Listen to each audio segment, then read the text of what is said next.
tonight. So I'm just gonna start recording this, and I suppose it's just to share with other members of the club who can't obviously attend this evening. So it's just to make sure people can get the most out of this. So yeah, so tonight we're gonna do an hour's talk. So I'm gonna try and include 15 minutes for questions. So if people have questions and they, you know, when they pop up and I'm discussing things, just put it in the chat box, and then I can do 15 minutes questions at the end. If there's something that you've thought about after the presentation, message me afterwards as well either, so that's fine. So we're going to talk about overtraining and common injuries. So I'm just kind of get started. So I suppose key learning outcomes, I suppose it's really about what is overtraining, why is it happening, how to identify, you know, when overtraining is really impacting on your training and quality of life, increase understanding of the common injuries from overtraining relative to cycling, swimming and running. And I suppose I have an hour to go through a lot of the common injuries, so I'm not going to cover everything, but it's trying to give you a good snapshot of the different types of injuries that can that it can occur across all the three disciplines. Educate on the importance of strength and conditioning as part of any training program. And I suppose really important to educate in the role of chartered physiotherapists in injury prevention, rehabilitation and return to sport, which are all really relevant when you think about overtraining. So I suppose my background, so I qualified with postgraduate diploma in exercise physiology before qualifying in the physio. So I'm quite involved in student education as well as my full-time job. And I've worked quite a lot in sports physio over the last kind of number of years. We've got quite a lot of experience in musculoskeletal practice with football, GAA and rugby as well. So that's just a bit of a snapshot. I've been really involved in sport for quite a long time, and it's something I really enjoy to do as well as I suppose my full-time job. So I suppose these are two articles that I've put up, and it's just more for people to have a think about things. So when you think about overtraining, it's a number of different factors which I'll discuss throughout this presentation, but these are two really good articles, and it's for people to maybe think about in their own time and have a reflection on. One is obviously from Niall Breslin about, you know, you can't outrun a mental health problem and how often exercise and overtraining can mask a mental health problem.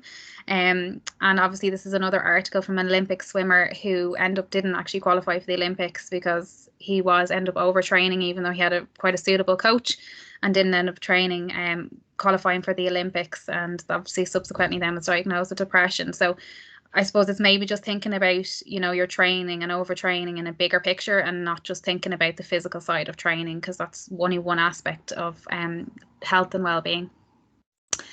So I suppose the main thing is, so what is overtraining? So too much training can be, you know, classified into two distinctive types. So you have overreaching and overtraining. So overreaching is like the initial phase. So it can be reversed. So it's usually when you have this unusual muscle soreness when you don't allow yourself sufficient time for recovery in between hard sessions. And it usually occurs after a few days of hard training.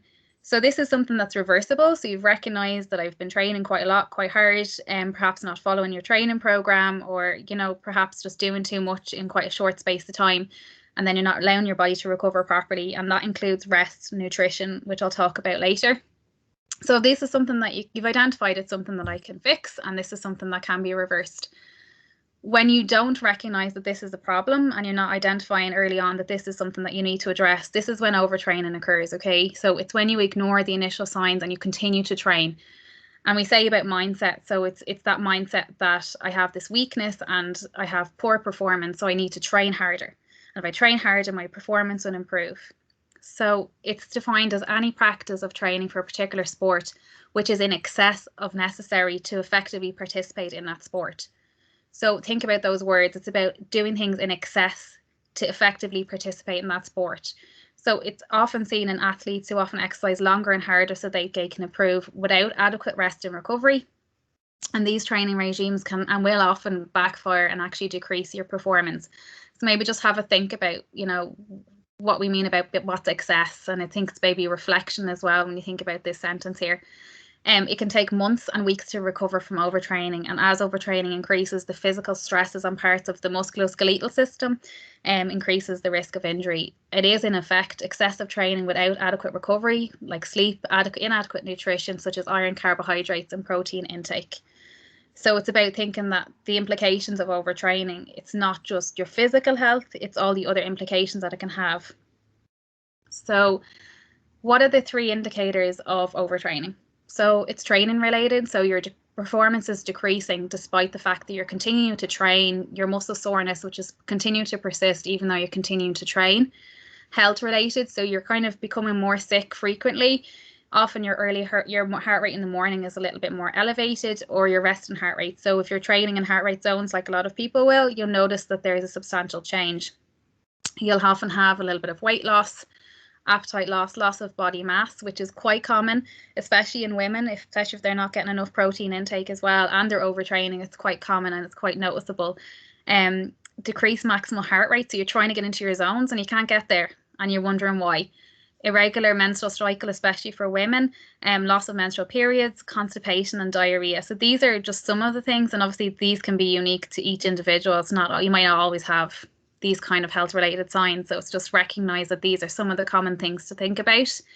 Lifestyle related, so persistent fatigue, so you're constantly tired, like you have lots of other commitments going on in your life, but no matter how much you try and sleep, your sleep can be disturbed, so your quality of sleep is disturbed.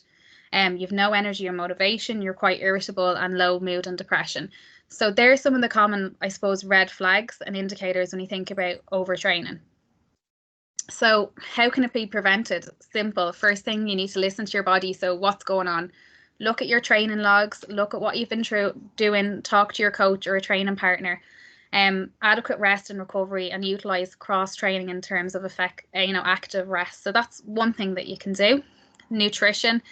Inadequate carbohydrates and protein intake can lead to decreased muscle glycogen stores and leads to muscle fatigue. So the muscles are slow to repair. So they're not getting the fuel that they need to repair. Also looking at your calorie intake and analyze your training, and looking at the importance of how important it is to fuel your body. And dehydration also contributes to muscle fatigue. So if you're not having enough water, this is all going to snowball, and your muscle soreness continues to get worse. Work life and family balance. So I suppose this is a really important part about, looking at overtraining again in a bigger picture. Everyone has their own way of managing their stresses in life, and if you're struggling and stress exceeds your ability to deal with it and you're overtraining, your body will just really take that hit. So it's about thinking about other ways in which you can manage your stress, mindfulness, yoga, meditation, or advice from a counsellor or a psychotherapist. So it's looking at overtraining in a bigger picture, and not just thinking about the physical stresses, because other things can manifest in terms of your mental health, which will have further implications on your physical health. So I suppose, how do you recover from overtraining? Once you've identified the signs and symptoms, you've probably been to a doctor, you're not feeling quite yourself, you've recognized, you've probably gone to a physio, you get appropriate guidelines and advice really specific to you to return to your sport or whatever it is you're training for. So rest, you'll often be advised to temporarily stop your training or reduce your training. This is the most important step to recover from overtraining, and that's the hardest.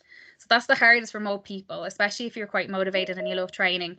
It's literally the hardest thing, because people don't like to be stopped, told no, you can't do something. Nutrition, so analyze your eating habits, and on reflection, have you perhaps, unbeknownst to yourself, deprived your body of calories, protein, vitamins, minerals it all needs when you're doing high intensity training, and working with a nutritionist or a dietitian. A gradual return to sport. So you're thinking about, it's all individual, so it has to be a graded return to sport.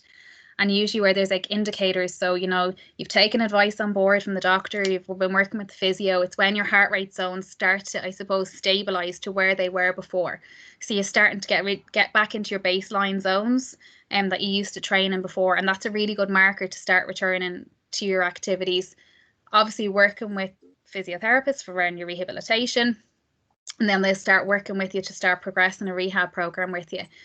It's all very individual, but rule of thumb really is you want to reduce your training volume by about 50 or 60% gradually, and then start to then gradually increase your training loads again by 10%. So that's very hard for people to manage sometimes, because there's such a dramatic decrease in your training loads, and then to start slowly building it back up, and that can be a challenge, and you need to be working with your physio to do that, or if you're working closely as well with your GP.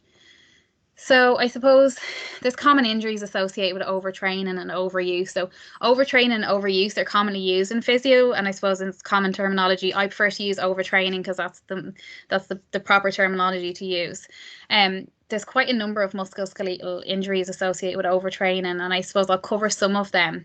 But please be mindful that some of the injuries can arise from one of the disciplines, or it can be across all three. So every injury that occurs from overtraining is often due to a number of factors. And to think about these things when we think about overtraining, and that each injury and rehabilitation is individualized. And I think we're all guilty of this, of, oh, someone went to a physio and had the same type of an injury as me and they're back doing their sport. You cannot compare yourself to someone else, and you cannot compare your rehabilitation program to someone else. And you can't also compare physiotherapists, because each physiotherapist assesses that person for their individual needs. And I think that's something to really think about, that you can't keep benchmarking yourself about someone else's return to sport or rehabilitation, because it's unique to you and you have to set your own goals. So I think when we think about key factors about, overtraining, things that we think about as physios is your age, male and female. These are all things, I suppose, as physios when we're coming together with a rehabilitation program. Your bone density, which is really important, especially for women, because our bone density starts to decrease as you get older, especially for women. Your muscle mass, generally, as we age every year, your muscle mass generally will decrease. No matter how much training you are doing, there is an element of muscle mass decrease as you get older. Thinking about the previous history of injury, so had you had this injury before, is this an ongoing issue? Any pre-existing medical conditions, your biomechanics and how you run, how you walk, your training loads and the volume of training that you're doing, what's your individual goals, your overall health and well-being, as well as your work-life balance. So there's a lot of things to think about when you think about overtraining. So this leads us nicely onto cycling. So I've kind of broken it down into different sections. So we're going to talk about cycling. So when we think about cycling, obviously the major things that can happen with cycling, you can have trauma. But when we think about overtraining, it's about looking at the causes of discomfort. So I've mentioned it there before. The main injuries obviously is trauma off the bike, but then you can also have issues caused by overtraining. Generally, a lot of the research has indicated it's biomechanical stress, often due to incorrect bike setup and muscle imbalance.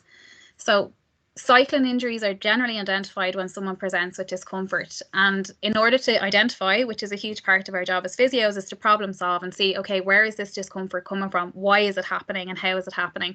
So we have to look at a number of different causes. So we're going to talk about instability, pressure, weight distribution, and overload. So this is just a picture of a bike put together. So just to briefly kind of talk about this. So this obviously is your saddle. But what I want you to think about is think about your saddle and think about your pelvis on the saddle. So your pelvis is your key point of control and stability on the bike. So if you're not getting enough stability on the bike, you're going to, overcompensate, and you're going to have to get some stability from somewhere. And often that stability will have to come by putting additional pressure perhaps on your handlebars. And then you also have to think about where your foot positioning is, so where your knee and foot angle is in relation to your foot pedal. So if you're not adequately stable on your saddle, you're not going to get enough support at the saddle, and which means you have to compensate by distributing your weight either through your feet or through the handlebars. So it's just trying to get you to think about, well, why are these injuries occurring? And it's about sometimes just coming back to the basics of your bike and what your bike is designed for and the support that you need to have. Okay, so what does discomfort lead to? So if you're unstable on the bike, it means you're not getting enough support at the pelvis on your saddle, which means you're going to have back pain, you're going to have neck pain, you're going to have foot pain. So if your pelvis is not stable on that saddle, you're going to have pain because you're not positioned properly on the bike, and your posture isn't supported on the bike appropriately. You'll also have pressure pain, so you'll have pressure numbness, so you can have saddle in the saddle area on the foot and saddle sore. So again, we could talk all day about being sore on saddle sore on the bike. The one thing I'm going to talk about in the next slide, if you are in pain on the bike, that is not acceptable. You can't be accepting that I'm in pain on the bike and this is normal. It's not normal. You need to be comfortable on the bike, and that you shouldn't be having pain. You shouldn't have any kind of saddle sore area once you have a correct setup on your bike. So we'll talk about that in a second. Weight distribution. So yeah, I've talked about that as well. So if your weight is not distributed appropriately on the bike and you're not getting enough support at your pelvis on the saddle, you're not going to distribute your weight properly, which means you're not properly balanced on the bike. Overload. So again, if you're not positioned correctly on the bike, you have to compensate from somewhere. And what happens is some of the muscle groups in your low back, your upper back, middle back, and lower back, and in your leg muscles will start to compensate. So some of those muscles will end up having to do some of the work that the other muscles would generally do when you think about your quads and your hamstrings. So there can often be an imbalance of the muscles that are required for your cycling and for your rotation through the pedals. So next thing, knee pain. So we call it patellofemoral pain syndrome. So this is something that can occur, and this can occur on the bike, and it can occur in running as well, quite commonly. So patellofemoral pain is basically when the kneecap rubs off your femur, which is your thigh bone, and it can result in damage on the cartilage underneath the patella. It's usually identified as pain being worse when walking up and down the stairs, or you're doing hills, or if you're sitting for long periods of time. So why does it occur, and why is it relevant to what we're talking about today? So it's often due to external factors such as a big increase in training loads and mileage. So if you're going out and you've done no cycling and you haven't done it for quite a number of weeks, and you go out and decide to cycle 50k one day and the next day you're cycling 100k, you've doubled the mileage that you're doing through the load and through your leg. So that's just a one example of how you can end up having increased pain in that way. If your seat is too low, or if you're riding in quite low periods of time in high gears, that can lead to patellofemoral pain. If you're flat-footed, we call it excess pronation. The easiest way to explain it, if you're quite flat-footed, it means when you try, I'm going to use your actual cycling suit, you're trying to pull up through the actual motion. If you're quite flat-footed, it means that it actually puts additional pressure, so you're not getting that pull through when you're pushing down the pedal and pulling up. You're not actually getting that adequate motion. And if you're flat-footed, it means it puts additional pressure on your pelvis muscles and your lower limb muscles, like your quads, your glutes, and your hamstrings. So that's going to happen through patellofemoral pain. I suppose, how do you address it? It's about, looking at a bike fit. Could you look at raising the seat to offload the pressure on your knee joint, and maybe to activate a bit more of your hamstring muscles and your glutes, and possibly looking at a raise in the rear of your foot to kind of increase your cadence and improve your efficiency through cycling. And I'll actually just show you. I'll talk about that now in a second. And then a strength and conditioning program with a tailored physio program as well is really important.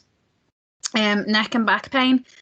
Back pain is one of the most common causes of discomfort, and often due to a lack of flexibility and posture. So I suppose with people working from home quite a lot, they're in wrong positions during the day, and it's going to cause huge problems, and it's going to be a huge contributing factor when you think about your posture. So as physios, we think of posture in your 24-hour cycle, 24 hours a day. So if you're sitting in a bad posture all day at work, at your desk, or you're not properly set up from home, or wherever you're working from, you'll end up having a bad posture, and you'll end up having bad postural position. So that will translate to when you're on the bike, and it puts additional load through your spine. So a lot of the evidence suggests, as we know as physios, that back pain is mechanical in nature majority of the time, and that often it's lack of flexibility in your hamstrings, tightness in your hip flexors, weak core muscles, and poor posture are key factors in back pain for cyclists. If you have a leg length discrepancy, so if there's a difference, quite a significant difference in your leg length discrepancy, that can cause an imbalance in your pelvis and your spine, and that can cause imbalances. So we usually, if you have a leg length discrepancy that's more than 5 or 6, 5 centimeters, that's going to significantly impact you. If there's very little leg length discrepancy, it's not going to make a huge difference. But if you've lost weight or, lost muscle mass, that will also impact on your pelvis position and on the bike, and it can result in back pain. I suppose, how do you address it? It's about going back to your basics, get a physio assessment to devise a posture and rehabilitation program to complement any changes made with a bike fit. So the physiotherapist can also assess if you have a leg length discrepancy, or if you need like an insole to counterbalance any kind of muscle imbalances, and if you need to improve more stability for yourself on more pelvis stability on the saddle. Neck pain. So neck pain again occurs from bad posture and positioning on the bike, and pain is often made worse by the neck being in a long period of hyperextension. And I'm going to show you some photographs of different positions that people often get into, and they lead to bad posture and lead to further problems. So the deep flexors of the muscles of the neck, and I've just given a really really brief photo. I hope people can see it. But these are the stabilizing muscles at the back of your neck, okay? And if these muscles here are quite tired and they're not working and you're really bad posture, a really bad position, what will happen is these muscles here need to start doing the work to support your neck in a really good position and to give you enough stability. So what happens is then if these muscles will start to get really tired over time, and then you'll end up with further pain, not just in your neck, but in your upper back, and then that can lead to low back pain. So how do you address it? So you need to change your position regularly on the bike if you're out riding, and review the handlebar stem with a bike fit and saddle positioning. Refer to a physio for posture education, for neck stretching and strengthening exercises, and thinking about your work situation at home.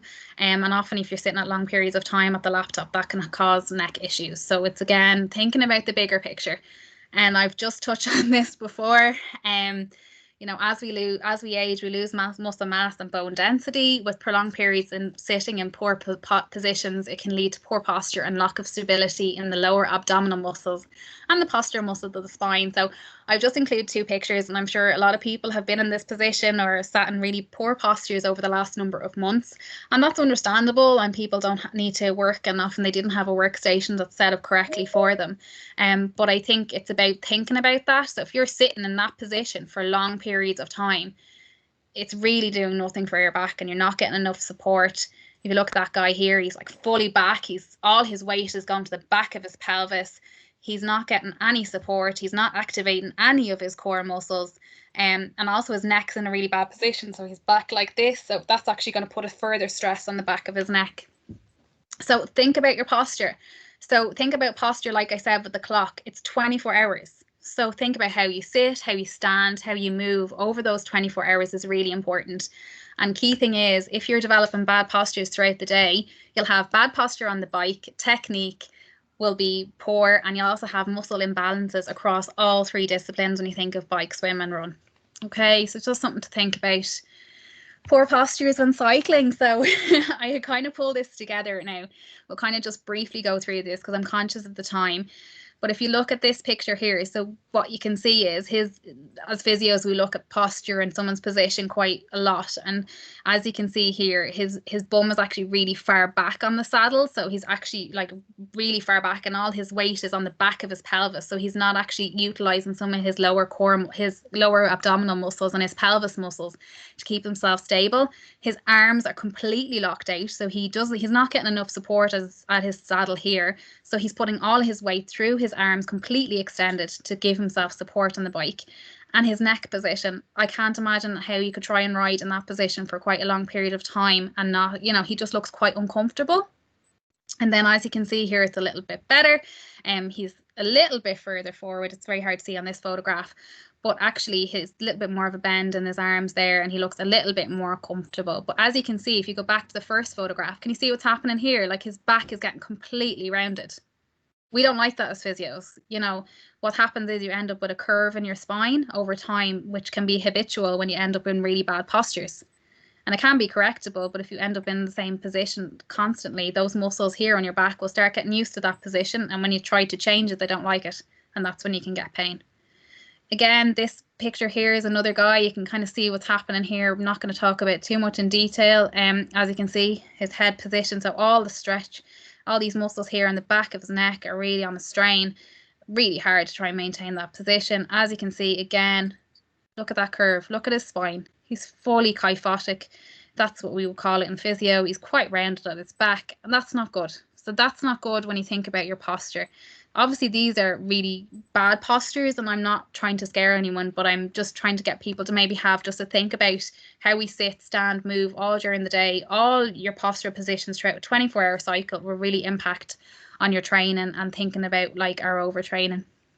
Just another one here, like she's too far forward on the saddle. Her arms are completely locked in. These muscles here in the neck are just constantly on a stretch. That looks uncomfortable. So I'm not talking about bike fit here today. I'm here to talk about from a physio point of view. But I think it's really important to think about, like, why is our posture like this, or why am I having these problems with my training? It's about looking at, like, well, what way am I positioned on the bike and what way is my posture? Okay, so burning feet, or what we call hot feet. So this is quite common. So again, still talking about cycling, so you can get burning in the ball of your foot, and usually it's in hot weather or really poor fitting shoes or on long hilly rides. So the pressure can build up in the foot. So if you think about your cycling shoe, it can really build up on the base of your foot, and what can happen is then over time the nerves on the bottom of your foot here can really start compressed, and they could describe it as hot feet, but some people could describe it as burning. So like the nerves are getting constantly irritated. So what can happen is that can cause numbness as well sometimes as well for people. And it's quite common. And if you're wearing a shoe that's too small for you and there's not enough space for your foot to move, then that will actually make this even worse, because there's no space for your foot to move. So we need to make sure your bike shoes are the correct size for you as well. So again, as I've just said, make sure you're cycling and running shoes are appropriate for your feet. Number one rule. So often if you move your cleat position a few millimeters closer to the heel of the shoe, it can take a little bit more pressure off your forefoot. So other things is looking at a bike fit at a larger kind, or like maybe distributing the weight a little bit more through the pedal. And also if you're flat-footed, looking at a cushioning or rear support in the shoe or an insole, and be practical and wear thermal regulation socks. So you can see in the bottom here, so that's your normal arch. That's the normal arch of your foot. So if you're quite flat-footed, if you think about, you need to push down on the pedal and you need to pull up. But if you're not getting this support through the arch, that's gonna cause you an issue around your heel. So I'm just gonna show you. This is a basic insole. And I got these. I wanted to show people. I got these in a chemist for like €15. You can get them for even less than that. If you do need to have an insole, obviously you need to go through physio. Obviously, so if you're going to a physio, they'll recommend you. But what I would say when you think about your foot position, and we're talking about shoes and sizing, you don't have to go out and go to Foot Solutions or really expensive place to get insoles. You can get them from a chemist. You can get them from Boots, and even physios now will give you an off-the-shelf one. So I don't want people to think that, I need to get a really expensive insole. Like, unless you have really, really complex foot position or you've got really complex needs for your feet, you don't need to go out and buy an insole worth €60 or €70. Please don't do that. Okay. So hip pain. So before I kind of talk about hip pain, this is just a brief diagram. You think about your glutes here, your glute max, your glute med, and your piriformis. Your piriformis sits in here, so it's a small little muscle, and it's the most annoying injury that you can get, and it can cause a lot of hip pain. And that's what I'm going to talk about that now in a second. We talk about hip pain, but this is just to kind of give you an idea. When you think about hip pain, you think about the muscle groups that are involved. Okay. So hip pain, so hip bursitis and hip impingement syndrome are piriformis syndrome are three of the most common injuries when we think about the hip. So when we go back to the slide here about our hip, so piriformis here is a small little muscle in between your main muscle groups around your glutes. If you are in a situation where these muscles are actually, you're not stretching yourself enough, this muscle can often get irritated. If you have an imbalance or you have weakness around your glutes, so your glutes aren't working effectively or not firing effectively, this small little muscle here in between the glute muscles will start trying doing the work. But as you can see, this muscle here, the piriformis, is quite a small muscle group. So if that's trying to do a lot of the work of your main glute muscles, that will end up getting fatigued over time. So going back again to hip impingement and hip bursitis. So hip impingement is when there's an impingement on the hip joint itself, and it can be due to a number of factors, okay? Hip impingement can happen. It's quite common as well, especially with women. I suppose that our pelvis position is obviously for accommodate for childbirth is different to men. So the pelvis position, yourself, if you have a weak core as well, you could be more likely to have more problems with your hip if you had a pre-existing problem with your pelvis or lower abdominal muscles. So why do we get hip pain and why do we get impingement? So and bursitis, just to go back to that, hip bursitis basically, in summary, is there's a little shock absorber in between around the hip joint itself, and it helps your hip basically move. And this bursa is filled with fluid to allow your hip to move through ranges of motion. So if this little bursa, which is like it's a small little pad filled with water, If that gets inflamed over time, that can really start to irritate your hip joint if you're not stretching your hip as well. So that piece of fluid that helps your hip move through movement can get quite irritated quite easily. So why do we get hip bursitis, impingement of the hip, and piriformis syndrome? It's often due to overtraining. So I briefly described with the piriformis syndrome. We'll go back to it here again. This is really, really common. So if you've got weakness around your glutes, the strength has to come from somewhere, and it ends up coming from the piriformis muscle, and it gets fatigued over time, and then you'll have more of a problem because as fatigue sets in, it becomes more painful. Okay, so again, why does it happen? Overtraining, pushing in higher gears, and muscle imbalances. Piriformis syndrome is often caused by overuse of the glute muscles and often can be due to weakness as well, and can irritate the sciatic nerve, which runs through the muscle, causing sciatica. So there we go. That's your nerve that runs through from the hip, and if that sciatic nerve is irritated, you'll know all about it. And it's like a shooting light, like electric kind of pain that comes down your hip, and you don't want that to happen, because sciatic pain, when you have nerve irritation around the sciatic nerve, it takes quite a long while to settle. So how do we address it? So you need to look, again, looking at muscle imbalance with an assessment of physio, for rehabilitation and strength conditioning program. So don't continue to cycle and train in pain. I mentioned this before. It will exaggerate your pain and lead to further musculoskeletal injuries and possible low back pain. So it's just important to be thinking about, yeah, you have hip pain, but it can have a cascade effect in terms of other issues then further along the line. Your IT band, so you've probably heard this phrase. It's a band of muscle, and it runs on the outside of the knee, and it's often referred to as runner's knee, and common in cycling and running. Often repetitive activity, so you'll often get pain on the outside of your knee. You'll sometimes get tenderness, sometimes swelling. Swelling is probably one of the main things we'd look for as physios, and pain going up and down the stairs.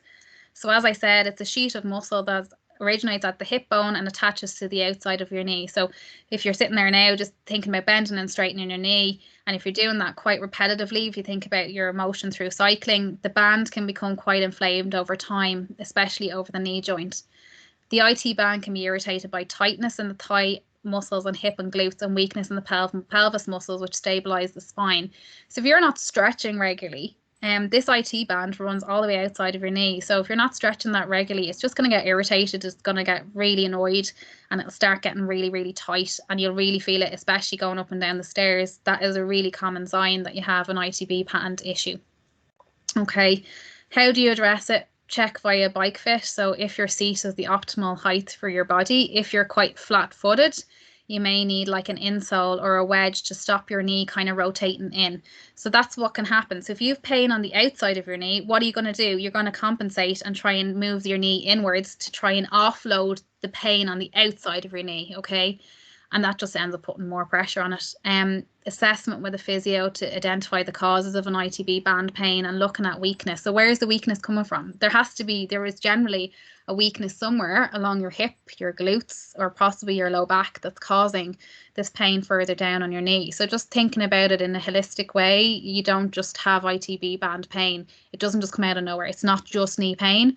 It's about, well, where has it originated from? And as I've mentioned here, it's usually tightness in your thigh muscles and probably weakness around your hips and your glutes, okay?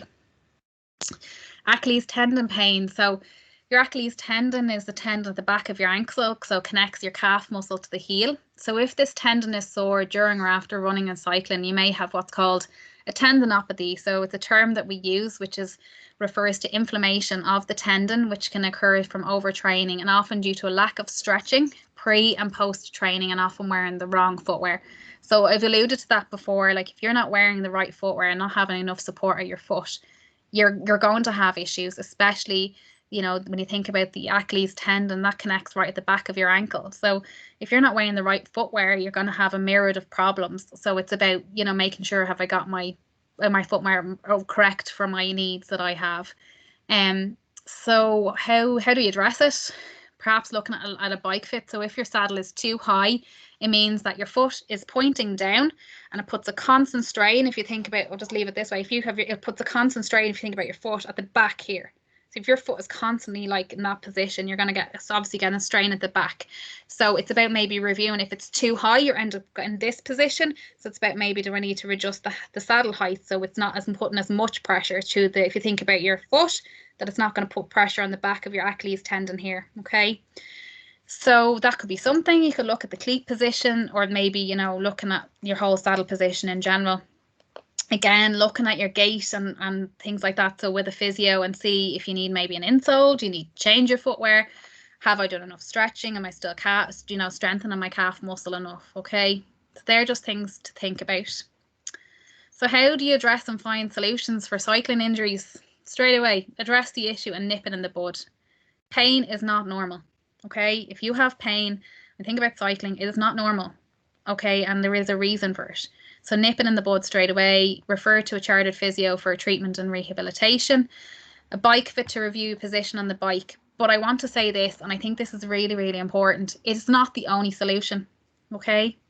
So there's a lot of physios who are trained in bike fit, but that doesn't, and that's fine. But I think, you know, having a bike fit, yeah, perfect. I think that's really, really important, but it's not the only solution. Okay, many cycling overuse injuries can be prevented. So thinking about an ABC rule. So think about alignment. So this is what we think of as physios, as maybe for yourselves to think about alignment. So think about your whole chain of events, you know. So I want you to think about in terms of, you know, is there a muscle weakness somewhere along your lower limbs? Your flexibility. Do I have a leg length discrepancy? And maybe you might be a little bit flat-footed, which means, as I said, when you're trying to push down on the pedals and then pull up, you're not getting enough. You're not getting that little lovely little line that we like to see as physios, it's a lovely arch in your foot. Okay. Check you have the correct bike setup, correct technique and cycling posture. So there's a huge part there around education. So if you're getting your first bike or maybe upgrading your bike and kind of say, oh yeah, no, I know what I'm doing. No, like you need to make sure that your bike is set up properly. You're happy with your cycling technique and cycling posture. Okay. Finally, strength and condition yourself, and with appropriate stretching and stretching program, and to progress your training moderately, and always listen to your body. So that's kind of around cycling. So you know, I want people, before I move on to swimming, I just want you to remember that some of these injuries can be across the discipline. So what you're seeing in cycling, if you're seeing an overtraining injury, it's going to be seen across all the 3 disciplines. It'll just present itself in a different way. Okay, so swimming injuries, why do they occur? Go back to your basics. So sometimes if you're a stroke mechanic, so how, you know, we think about our training sessions that we do and you work on your stroke rate, sometimes that can be an issue. You could have decreased flexibility, whether it's around your hamstrings or perhaps your lower spine, your upper back, and strength may cause an overuse injury. Okay. Other things that can cause swimming injuries, your poor breathing technique. So if you think about like you're turning your neck, but if you're constantly maybe turning your preferred to one side, what will happen is you'll end up developing that habit, which is not a bad habit. People like to breathe maybe on one side and that's fine, but it can cause repetition. So you end up, can maybe be in a position where you're constantly in that position and it puts an additional stretch and strain on the other side of your neck. Okay. Poor flexibility or range of movement. So if you think about your posture again, so if you're in this position all the time at the desk, you're putting strain on the back of your neck. So that can often mean, and if you're not stretching yourself and moving yourself regularly during the day, you end up going to have neck problems, you're going to have pain. And again, that all translates into swimming. You'll have poor flexibility around your shoulders, your upper back, your neck as well. You might have a decreased range of motion around your shoulders. So you may be, perhaps from a previous injury, you can only bring your hand up to here, and that can cause a problem. Decreased strength around your shoulder blade, or poor core strength or stability, and decreased hip strength. And overtraining. So there's a lot of things that can cause swimming injuries, and it's kind of going back to your basics. So what are the common ones we're looking at? Neck and shoulder injuries. So it's generally irritation and inflammation of the shoulder, rotator cuff tendonitis or tears, which I'll explain, shoulder impingement syndrome, which is pressure on the rotator cuff muscles, which basically form part of the shoulder blade when the arm is lifted overhead. You can also have bicep tendonitis, which is again inflammation of the bicep muscle. So again, just a little bit about the shoulder. So what are the common injuries? I've touched on it there. Rotator cuff muscles are a band of muscles that span the shoulder blade, and these muscles can become inflamed, particularly the tendons, which can lead to rotator cuff tears and rotator cuff tendonitis. And it's generally referred to as a shoulder impingement syndrome. Okay, so I've just kind of given it, I'll go through this diagram now in a second. It usually occurs over time, especially with repetitive overhead activities, lifting your arm up over your head, pain and swelling in the front of your shoulder and the side of your arm, or pain lifting or lowering your arm. So this is just a picture here of, you have your shoulder, your clavicle. I'm not going to go into too much detail, but where I have my cursor here is a loaded band of different what's called our rotator cuff muscles. And these rotator cuff muscles, where I have my arrow here at the moment, all you need to think about is the rotator cuff muscles stabilize your shoulder. Okay, and if these get irritated or they are torn or in some way, you know, under strain, that will present itself with pain and swelling, or you'll have pain when you try and lift your arm up. So you think about where those tendons are all positioned. They're all interlinked together, so they're really tightly knit. So when you try and bring your arm up overhead and those muscles are quite inflamed, it's really, really hard to try and lift your arm up, because those little tiny little muscles and tendons are like where my hands are now. They're so interlinked. And if they're at a lot of strain, it's really, really hard to try and move your arm through that range of movement. So it generally can happen. You can have a tear in these kind of rotator cuff muscles here, and the tendonitis means, you know, these muscles may be inflamed. So they might be inflamed, but you can lift your arm to a certain extent. But if you have torn any of those muscles, you'll know all about it. You won't be able to lift your arm whatsoever. An impingement basically means that some of these, again, it's quite similar to your tendonitis, is that these small tendon here, your rotator cuff muscles, they sometimes can start impinging on the front of your shoulder here, your humerus muscle, which is your shoulder. And what can happen is they start pinching. So these muscles here start to pinch in your shoulder, and they start get really annoyed and get really irritated. So when you try and bring your arm up, they start pinching. And they call it impingement because those tendons are starting to impinge on that shoulder, moving through its range of movement. Okay, so how do you address it? Assessment by a doctor, refer to physio for range of motion exercise alongside kind of pain relief and limiting your activities that you're doing. Bicep tendonitis. Okay, so generally bicep tendonitis, I've included a kind of a picture here. Inflammation of the tendons that connect the bicep muscles to the front of the arm, shoulder and elbow. Repetitive motion injury can often result for overuse or sudden injury. Depending on the extent of overuse, it can be 6 weeks or often a few months to recover. So if you look at the picture here, this is your normal bicep, and this is obviously a torn bicep. So I actually had seen this before, where a man had actually, we call it was a complete Popeye, because he had actually completely torn this off the bone, off the bicep off completely at the gym. So this is obviously an exaggerated, you know, scenario where you can tear it completely off the bone. But what can happen is, obviously with your biceps, most people in the gym are kind of a lot of those movements. But again, when you're moving through overuse, if you're not stretching those muscles, or perhaps you might be lifting a bit heavier in the gym or not stretching appropriately afterwards, that bicep there can end up getting quite irritated. And when you're trying to swim through that range of movement, it'll start getting irritated. It'll start getting sore. You know, and especially if you've maybe increased your weights, what you're doing with your upper body program in the gym. So again, I've kind of touched on it there.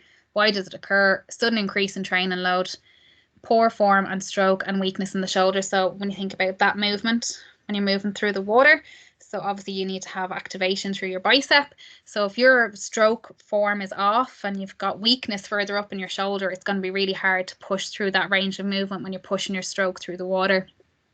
So thinking about, you know, again, assessing with physio, working with your coach. So like, look at your strength and you know, improve your strength and your upper body core, and then looking at your technique and positioning when you're in the pool. So getting someone to kind of observe the way that you're moving your stroke rate and everything through your swimming.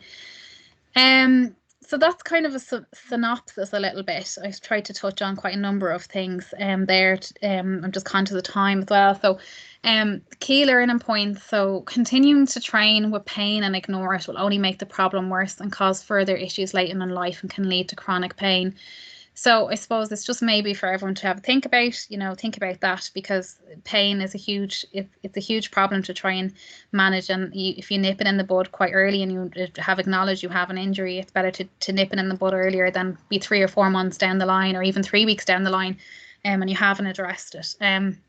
Address any injuries or pain as soon as possible with your GP or physio. Overtraining can take weeks and if not months, okay, to recover, and it's not just physical in nature. So going back to what I said before, you may be recovering from overtraining and you're getting back to yourself, but if you're continuing to struggle with other aspects of your life, you may slip back into another, you could end up with bad patterns again, where you might be overtraining again because you're not managing stresses in your life and you're back to square one. So it's about thinking about overtraining again, the bigger picture, thinking about, it can be made worse by stresses of life, which we all have, and we all have to manage them appropriately, but acknowledging that there needs to be a way in which you can manage those stresses, because any kind of issues that you have from your mental health can often manifest themselves in physical health problems, okay, like overtraining. And I think the main thing really, and I think that's really important, we've seen it a lot in physios, is often people, the main thing I suppose for people, it's often not returning to sport. It's when overtraining leads to someone having a really big impact on their ability to work and function at home and the family, and that is a huge thing that often makes people stop and realize that I need to address this. Each injury that occurs from overtraining is individual to that person. So please don't try and compare yourself to other people. I think we're all guilty of doing that.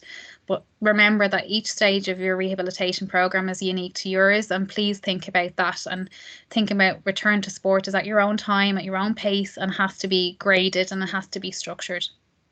A chartered physio can assess and treat and provide an injury prevention and rehabilitation program.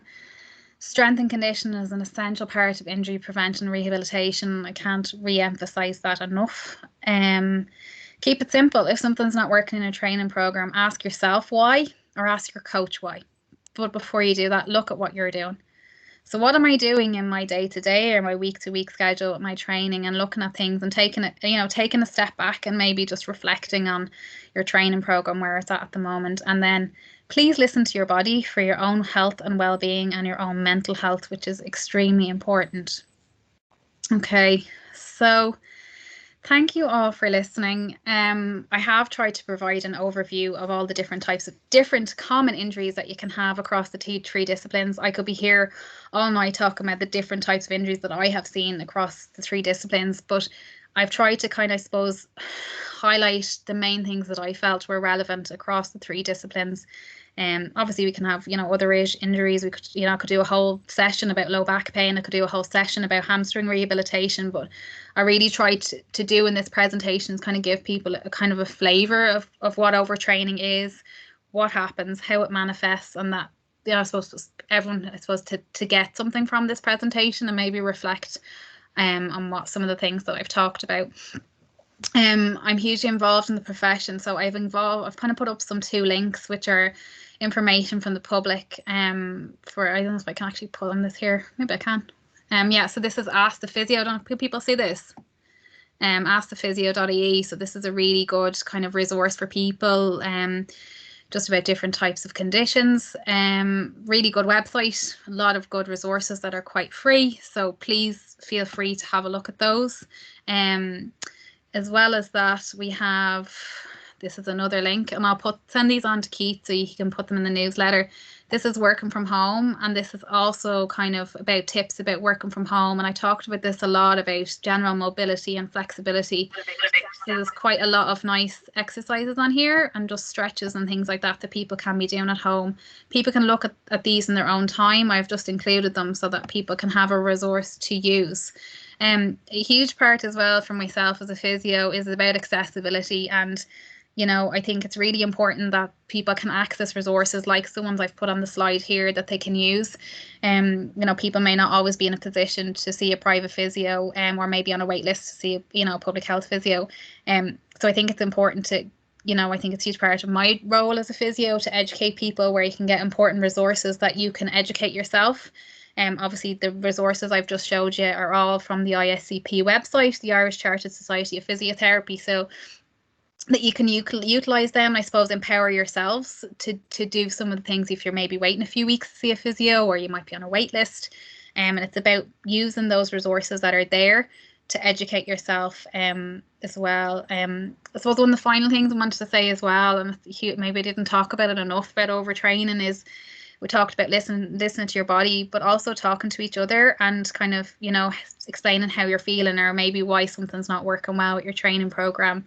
And I think that's a really important part of overtraining, because perhaps you're not realizing that you're overtraining, but someone else does, or maybe has recognized or seen changes in you. And usually it's your family members or a partner that will notice there's something not quite right before you do. So I think it's important to know, to realize that, sometimes you may not recognize the signs yourself, but just to be aware of them a little bit more. So hopefully this presentation has given maybe people a little bit of food for thought. I hope it's given people some information that they can take away with. So if anyone has any questions, unmute yourself. I'm happy to answer any questions, or if you want to put them in the chat box, please do.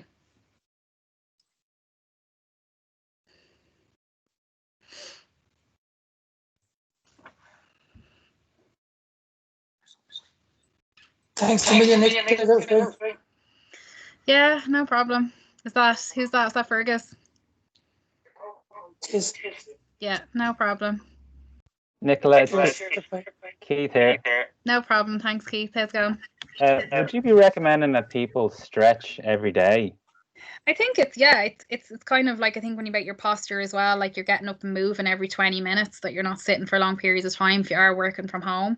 If you're any form of stretching, you should be stretching before and after you're going out to do any session. Yeah, so it's incorporating that into your training program. That's not going out and just doing your session, that you're doing, your strength and conditioning, you're regularly stretching as well. I think that's a huge part of it. And there's one thing I didn't, I suppose, and it's a huge other topic I can talk about, is called periodization of training. So it's looking at your training blocks and what you should be doing at each stages of your training, and making sure that your training is structured, because having a structured training program, as we all know, can actually often leads you to be in a really good position when you think about reaching your goals. But if you're not following your appropriate training blocks and plans, you can lead to overtraining, and can lead to overtraining quite quickly. So that helped? Yeah, brilliant. Yeah, no problem. Nicola, hi, it's Jennifer. Can I just ask you about, you talked about knees going up and down the stairs, and my knees crunch, and I'm just wondering, should I be getting worried, or should I start saving for my knee replacement now? No, I think, look, I suppose if you've a pre-existing issue with your knee, that's kind of one factor to think about. But as we get older, the cartilage, you can get kind of a creaking noise in your knee, but it might necessarily be the knee joint itself. You might have a little bit of weakness around the patella tendon that connects to your knee, or you could have weakness around your glutes or your hamstring. So sometimes people can cause that crunching, and sometimes there's also two little shock absorbers, which we call your meniscus, that sit on the outside of your knee, and sometimes if they're quite irritated, that can sometimes lead to people feeling that there's kind of a creaky sensation when you're going up and down the stairs. So it could be a combination of factors, but the main thing is, if you're getting pain, that's something that if it's painful, you need to nip that in the bud as to why you're getting pain. But it could be a combination of factors, and I suppose maybe it's like looking at the pattern of like when it's happening, how it's happening, how often it's happening, and maybe that's for you to maybe reflect on, like, is this a new problem? Is it is it pre-existing, or is it something that's come on quite suddenly? So it's just being acute, I suppose, just being more aware. Yeah. Okay. Thanks. Thanks. Yeah.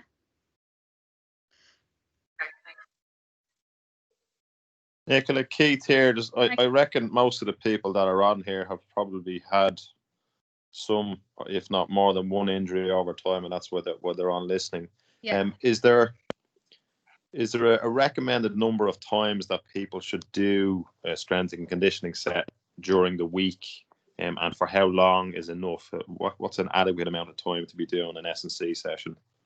Yeah, really good question, Keith. I suppose general rule of thumb, and lots of physios would say the same, try and incorporate 2, if not 3 strength and conditioning programs into your training program. Obviously it's that's a very general rule of thumb, and it's obviously specific maybe to you know, your own training goals. People might be training for one specific event, that might be just one discipline, but two is minimum. If you can do 3, yes, great. 20 minutes should be sufficient, or 30 minutes. Again, it's about working it into your, I suppose, routine yourself, that you're aware that it's something that is going to complement your training, it's going to prevent you from getting injured, and it's about, you know, putting the time in. So if you can do, like, there's no set time, but I would definitely say, we would always say 20 or 30 minutes. If you can do that 2 times a week, if not 3 times a week, it really puts you in a good place. But if you're not doing any strength and conditioning, and you're not stretching regularly, you know, you're going to be prone to injury. And if you've already got, say, pre-existing medical conditions, or you've had an injury before, you're not doing yourself any favors. So it's just trying to be mindful that, yeah, look, we all have commitments, and we all have limited time during the week and weekends, but just to try and make it and integrate it into your kind of regime. Cool, thanks. No problem. Nicola, if you could recommend a few kind of foundation strength and conditioning exercises that we should all do, would you be able to do that? Because I know, like, yeah, I know we can't really do strength and conditioning on a virtual. I know we tried to look at getting a coach, but even just say, like, if you did these, say, 6 exercises as part of your program, even for people who are doing nothing now, there'd be something. Yeah, that's fine. I'm happy to do another presentation on that. I can talk to Keith about that. I can do a specific one on that. That's absolutely no problem. I can do that. I'm happy to do that. Yeah. Okay, we'll look into that. Yeah, no problem. Does anyone else have any other questions? Any burning questions you want to ask? I knew my hip problem was nothing to do with age. Hip, yeah. I think a lot of people just think hip problem, you know, hips are kind of just a general aging thing, and it's not necessarily, you know. I think people think, oh, like, I'm getting older, I'm bound to have hip pain. No, not necessarily. You know, we've plenty of people who are in their 90s and have never had to have a hip replacement, or have never, you know, maybe suffer with arthritis. But, you know, I think it's about keeping your body in the best condition that it can be, that you're keeping your bone health really good, you know, you're looking after your bone health, and that you're kind of doing a good strength and conditioning program, and keeping yourself generally fit and healthy. And yeah, we have the aging process, but like I said, I've worked with people who are in their 90s, you know, still out quite running, quite doing a lot of mileage, and I've never, you know, I've had one lady I was working with, and she was only in to see me because she had fell off the treadmill when she was training, and she was training for a marathon, and she was 85, and that was the first time she'd ever seen a physio.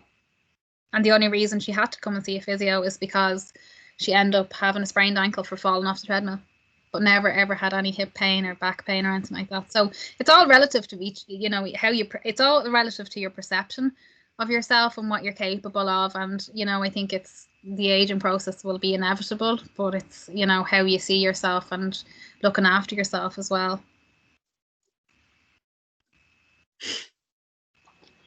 Nicola, Bert, how do you feel about massage guns and all those kind of? Yeah, that's a good question. How do I feel about it? I'll answer kind of as a professional, and then I'll answer as my own. I suppose my own. Yeah, I'll answer myself first.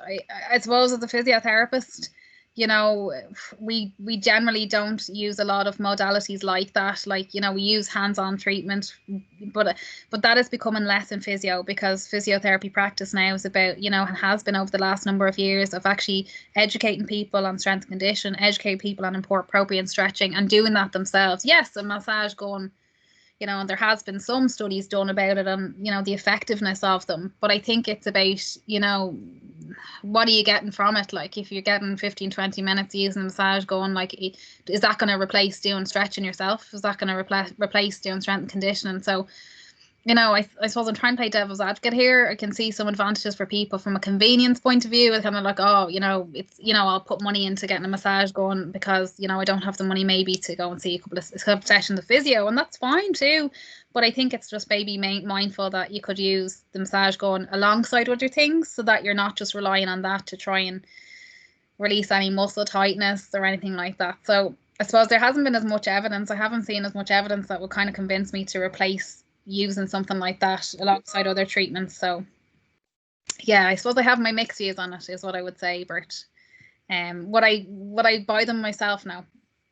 I suppose personally, I'm coming from a professional point of view, and I think it's what more people will get if you went to a physio for 40 minutes and paid whatever it was. I don't know what it is in private practice at the moment, and using the education you get to empower yourself, to do strength and conditioning and stretching. So look, I've come from it from two angles, so I don't know if that answers your question, Bert, but it's very passive, is what I would say as a physio. It's very passive, All right. Yeah. But I bought one. That's just looking for physical contact. Yeah. Yeah. Just looking for physical contact. Yeah. No, I bought one. It took ages to come because it got stuck somewhere in China. And I haven't really been using it that much. I'm just wondering, Yeah, look, there's pros and cons to everything, Bert. I'm not saying to you, look, it's no use. It's what works for you. And if you find that works for you and, you're still doing your stretching and it's helping you in the overall scheme of things and it works well for your work-life balance and all the rest, go for it. But I'd say Bert from the camp of Paul Cunningham hasn't stretched since 96. Yeah. So it's just, yeah. Well, I use it the odd time when it's a bit stiff, mainly after running or something like that. But I probably should be doing stretches instead, by the sounds of it. Yeah, but sure, look, it's like everything, Bert. There's only so many hours in the day. Everyone's family, commitments, work, whatever is going on in your life. And look, if it works for you, great. But I think it's just, shouldn't really replace doing your own stretching, I suppose, what I would say. Cool. Yeah.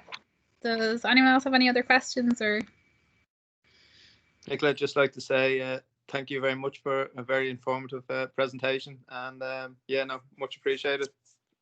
Yeah, no problem. Thanks, Vinny. And I hope everyone's kind of got something from it. And Jen, I'm more than happy to kind of look at that with Keith about it, doing a separate session on strength and conditioning. And one of the other things I suppose that I didn't touch on overtraining is overtraining in children. And that's a whole other conversation I've worked a bit with Keith as well. So I can have a conversation with Keith outside of this, because I'm happy to kind of help, doing these type of things with the club, I suppose, to help inform members as well and educate. So we can have a chat about that as well, because overtraining in children is a huge topic as well in physio. Okay, that's great. Yeah. Yeah.